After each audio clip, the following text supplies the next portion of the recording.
Hello students, यही math simplified channel पर एक बार और आपका स्वागत है। आज के इस वीडियो में हम कॉम्प्लेक्स नंबर का एक जेईई मेन 2021 का क्वेश्चन देखने वाले हैं। काफ़ी अच्छा क्वेश्चन है, ज्योमेट्री वाले पार्ट से है, तो ट्राई करते हैं। क्या लिखा हुआ है, तीन सेट है हमारे पास S1, S2 and S3 defined as S1 equal to Z belonging to C। ये जो C लिखा हुआ है इसका मतलब होता है complex number, Z belonging to complex number such that mod of Z minus one is less than equal to √2। ठीक है। सिमिलरली एक सेट S2 है जिसमें ऐसे कॉम्प्लेक्स नंबर आ रहे हैं such that real of 1 minus eta times of Z is greater than equal to 1। एक थर्ड एक सेट है जिसमें ऐसे कॉम्प्लेक्स नंबर आ रहे हैं such that imaginary of Z is less than equal to 1।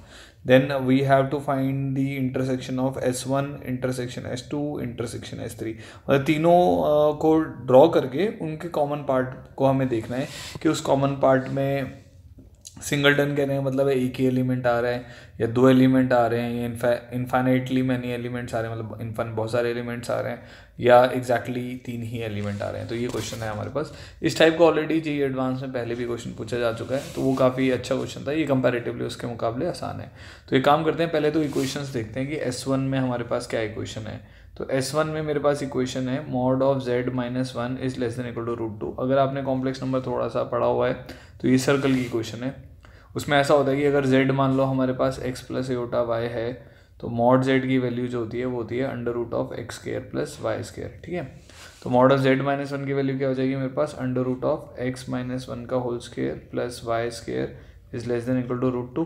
तो इसको सिंप्लीफाई करने पे हमारे पास आ जाएगा एक्स माइनस वन का whole square plus y square less than equal to 2। दोनों तरफ पॉजिटिव टर्म्स हैं, इसलिए स्केयरिंग बोथ साइड्स हम इस इनइक्वालिटी पर कर सकते हैं। ठीक है। तो ये एक सर्कल के अंदर वाला रीजन बन रहा है, क्लियर है, जिसका सेंटर 1,0 है और रेडियस √2 है। नेक्स्ट आते हैं जो S2 वाला सेट है हमारे पास। तो S2 वाले सेट में वो क्या कह रहा है, S2 वाले सेट में कह रहा है real times of 1 minus iota Z। ये लिखा हुआ है उसने, real times of 1 minus iota Z। Real times कहने का मतलब है कि real part of 1 minus iota Z this should be greater than equal to 1। ठीक है। तो इसको अब हमें सॉल्व करना है। तो real part of 1 minus iota Z कहने का मतलब हो गया, पहले इसको सॉल्व कर लेते हैं अलग से, 1 minus eta times of x plus iota Y. तो इसका रियल पार्ट जो होगा वो ग्रेटर देन इक्वल टू 1 होगा। तो रियल पार्ट कैसे आएगा, रियल पार्ट को रियल पार्ट से मल्टीप्लाई कर दो या इमेजिनरी पार्ट को इमेजिनरी पार्ट से मल्टीप्लाई कर दो, क्योंकि x को जब एटा से मल्टीप्लाई करोगे तो वो एटा x माइनस एटा x जैसे बन रहा है वो इमेजिनरी पार्ट होगा। ठीक है। तो x minus iota square y तो which is equal to x plus y. तो ये कंडीशन मेरे को क्या वैल्यू दे रही है, x plus y greater than equal to 1। तो इसमें वो वाले सारे पॉइंट्स आएंगे जो इस कंडीशन को सेटिस्फाई कर रहे हैं, x plus y greater than equal to 1। Third मेरे पास सेट था इमेजिनरी ऑफ Z, S3 था। इमेजिनरी ऑफ Z क्या होता है, imaginary of x plus iota y this is less than equal to 1। तो ये लेस देन इक्वल टू 1 है, तो इमेजिनरी पार्ट इसका y होता है, तो y less than equal to 1। तो ये बेसिकली मेरे पास तीन कर्व है, एक इस सर्कल के अंदर वाला पार्ट एक लाइन है और y less than equal to 1 है। इन तीनों को स्केच करके हमें देखना है कि इनके कॉमन पार्ट में कौन सा रीजन आ रहा है। ठीक है। तो ड्रॉ करते हैं।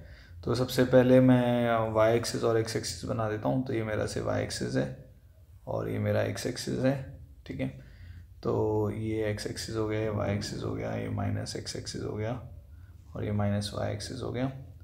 तो 0 1 2 3 4 5 ऐसे इधर भी बना देते हैं, -1 -2 -3 -4, इसे इधर भी 1 2 3, इसे इधर भी -1 -2 -3। ठीक है। तो सबसे पहले मैं बना रहा हूँ, सर्कल है, सेंटर 1,0 है और रेडियस √2 है। ठीक है। तो सेंटर 1,0 है और रेडियस √2 है, तो √2 होता है 1.414, है ना। तो ये यहाँ कहीं से पास करेगा। ओके। तो ये देख लेते हैं y एक्सिस को कहाँ पे टच कर रहा है। अगर आप x को 0 पुट कर रहे हैं तो y को 1 और -1 पे कट कर रहा है। तो ये आपका ग्राफ ऐसा कुछ बनेगा। ये हमारा सर्कल वाला पार्ट हो गया। ठीक है। मैंने इसका y एक्सिस के साथ इंटरसेक्शन देख लिया। देखो इस सर्कल में अगर y एक्सिस के साथ इंटरसेक्शन देखना है तो x को 0 पुट करना पड़ेगा, तो ये 1 बन जाएगा। तो y स्क्वायर इक्वल टू 1 आ जाएगा, तो y की वैल्यू +-1 हो जाएगी। तो ये इसका सेंटर है 1,0। ठीक है। आपको इस सर्कल के इंटीरियर में रहना है। तो पहली कंडीशन मेरे को ये कह रही है जो Z1 मेरे कॉम्प्लेक्स नंबर्स हैं वो इस सर्कल के इंटीरियर में है। ठीक है। कॉम्प्लेक्स नंबर में कुछ नहीं होता, ये x होता है और ये वाला एक्सिस हमारा इमेजिनरी एक्सिस होता है, तो एटा y होता है। बाकी आप उसको फिगर को रियल में भी सॉल्व कर सकते हो। ठीक है। तो एक तो ये वाले पॉइंट्स हो गए। Next x plus y greater than equal to 1 का क्या मतलब हो गया, ये आपको लाइन बनानी पड़ेगी अब। तो मैं ये लाइन बना देता हूँ। तो ये 1 और 1 से पास कर रही है, तो ये मेरी कुछ ऐसी लाइन हो गई, ठीक है। इसका डायमीटर हो जाएगा क्योंकि सेंटर से पास कर रही है, ठीक है। तो ग्रेटर देन इक्वल टू 1 है, तो ओरिजिन इसमें सेटिस्फाई कराओगे आप, तो आप कैसा हो जाएगा 0 + 0 is greater than equal to 1, जो इसको सेटिस्फाई नहीं कर रहा है, मतलब ओरिजिन सेटिस्फाई नहीं कर रहा है, तो ओरिजिन वाला पोर्शन नहीं, मेरे को इस लाइन के ऊपर रहना पड़ेगा, ठीक है। क्लियर हो गया। अब नेक्स्ट है हमारे को y less than equal to 1, तो y इक्वल टू 1 ड्रॉ करना पड़ेगा, ठीक है। तो y इक्वल टू 1 का मतलब हो गया जैसे x एक्सिस की क्वेश्चन क्या होती है, y इक्वल टू 0, तो y इक्वल टू 1 वाली लाइन जो आएगी वो हमारी कौन सी आ जाएगी, हॉरिजॉन्टल लाइन आ जाएगी जो यहाँ से पास कर रही है ऐसे, ठीक है। तो सर्कल के अंदर इस लाइन से नीचे और इस लाइन से ऊपर, तो आपके पास ये वाला पूरा पोर्शन आ जाएगा। तो ये जो मैं शेड कर रहा हूँ, this is the complete portion जो हमारे को रिक्वायर्ड है, ठीक है। तो इसमें कितने पॉइंट्स आ रहे हैं हमारे पास, देखने पे हमें समझ आ रहा है कि हमारे पास इनफाइनाइट पॉइंट्स आ रहे हैं, तो सी इज़ द राइट आंसर। तो थर्ड पार्ट जो है हैज़ इनफाइनाइटली मैनी एलिमेंट्स। तो मैंने क्या किया, पहले वाले एक सेट में था z-1 less than equal to √2, तो x + a/y से हम सॉल्व कर सकते हैं। तो ये बन जाएगा, अगर आप इसको ऐसे देखोगे तो x-1 का होल स्क्वायर प्लस y² का under root less than equal to √2, तो ये सर्कल के अंदर वाला पार्ट हो गया। रियल ऑफ 1 - a/z, मतलब आप रियल ऑफ 1 - a और इंटू z को मल्टीप्लाई करके उसका रियल पार्ट उठाओ, तो उसका रियल पार्ट आ रहा था x + y greater than equal to 1, तो हमने वो लाइन बनाई और लाइन से ऊपर वाला रीजन ले लिया क्योंकि ओरिजिन इसको सेटिस्फाई नहीं कर रहा है। थर्ड पार्ट में था imaginary of z less than equal to 1, तो y less than equal to 1 हो गया, तो y less than equal to 1 horizontal line के नीचे वाला पोर्शन हो गया। तो इन तीनों का इंटरसेक्शन लेने पे हमारे पास इनफाइनाइट पॉइंट आ गए, इसलिए इनफाइनाइटली मैनी सोल्यूशन होंगे, ठीक है। आपको आई होप ये वीडियो अच्छा लगा होगा। आप ऐसे ही और वीडियो चाहते हैं या जो भी आप चाहते हैं कि मैं आपके लिए वीडियोस बना के सॉल्व करूं, प्रीवियस ईयर क्वेश्चंस हों, चाहे और मुश्किल क्वेश्चंस हों, चाहे NCERT के सॉल्यूशंस हों, ठीक है, तो प्लीज़ आप कमेंट बॉक्स में ज़रूर लिखें। Thank you so much for watching.